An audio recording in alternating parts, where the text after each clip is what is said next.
Hi everyone. I thought I'd just read chapter one of my new novel to you, No Place to Hide. It's a tale of murder, revenge, and a deadly secret. His daughter's dead, his wife's gone missing, and there's a serial killer on the run. Daniel Kendrick must face the truth, and there's no place to hide. Ooh, get the goggles on. So here we are, chapter one. 7:30, Monday, 19th of August, 2019. Our beautiful daughter's dead, Daniel. You have to face up to it. Dr. Faye Kendrick stood in the stark white living room of their home, scowling at her husband. What do you want me to do? Daniel Kendrick was floundering as he tried to deal with another of her outbursts. Am I supposed to get angry too? How the hell is that going to help? Faye bit her lip and looked away. Tell me, Faye, you're the shrink. Our Sophie was murdered. How are we supposed to deal with something like that? Daniel leaned stiffly towards his wife. Faye looked back at her husband with cold green eyes. You think because I'm a psychiatrist I have all the answers? There's no precedent for this, Daniel. How many people lose their 6-month-old baby to a cold-blooded killer? Guess what? I'm struggling with it too. She grabbed her dragonfly Tiffany lamp from the coffee table and hurled it across the room. It shattered on the floor and hit Daniel's saxophone, knocking it off its stand. Daniel sighed, exasperated, but ignored it. Don't you think I know that?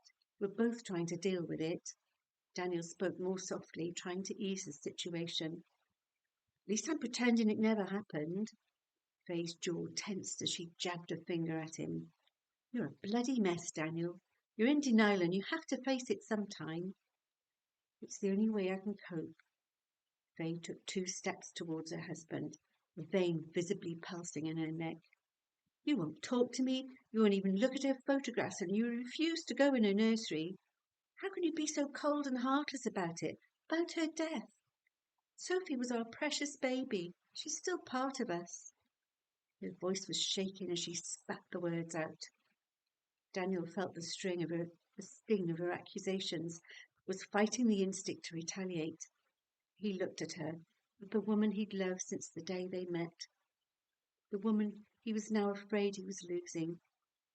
I'm not cold, Faye. I just don't know how to face it. You spend hours in Sophie's room. I don't know what the hell you do in there. It's like a bloody mausoleum. No, it's not. It's the only place I can feel close to her. You just don't get it, do you? Daniel could see anger turn into anguish in his wife's haunted eyes. So, tell me, Faye, how are you dealing with it? You're not exactly coping either.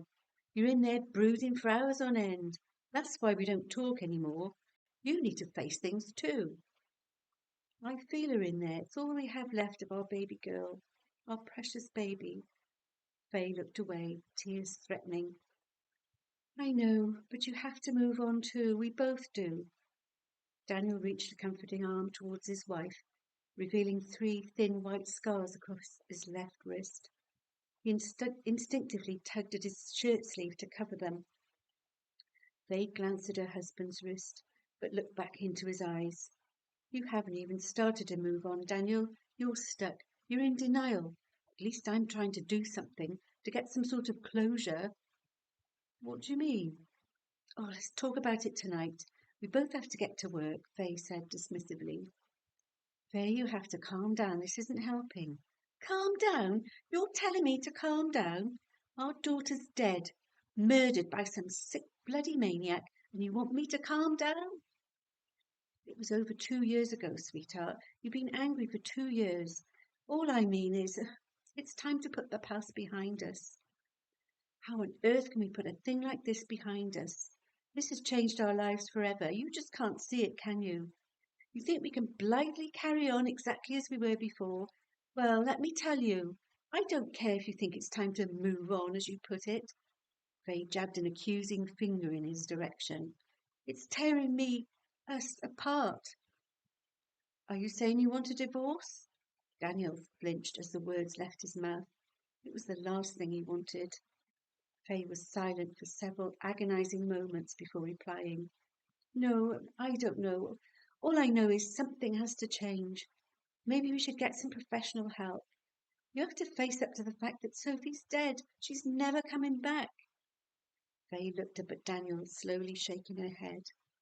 He saw the torment in her eyes. He sensed that a part of her soul had died along with their daughter on that tragic winter's day. He edged forward, trying to close the aching chasm between them. He longed to hold her, to exorcise them both from the wretched demons of their grief. But Faye's rage had been building like a stony, ice-cold edifice between them for the past 18 months, and he didn't know what the hell he was supposed to do with it. I just wish I could get hold of the bastard that killed her, Faye said through gritted teeth. Daniel said nothing. He moved closer to her, longing to embrace his wife, to show her he still cared, to make her realize that they were both grieving in their own way. If he could make her see how much he loved her, how much he wanted to make things better, if only he could escape from the darkness of his own paralyzing pit of fear. Faye was right. He was stuck, yet denying his grief was the only way he could function as a surgeon, as a human being. Daniel gently touched Faye's arm, wanting more than anything for them to console one another as they had in the weeks following Sophie's murder, to be there for one another.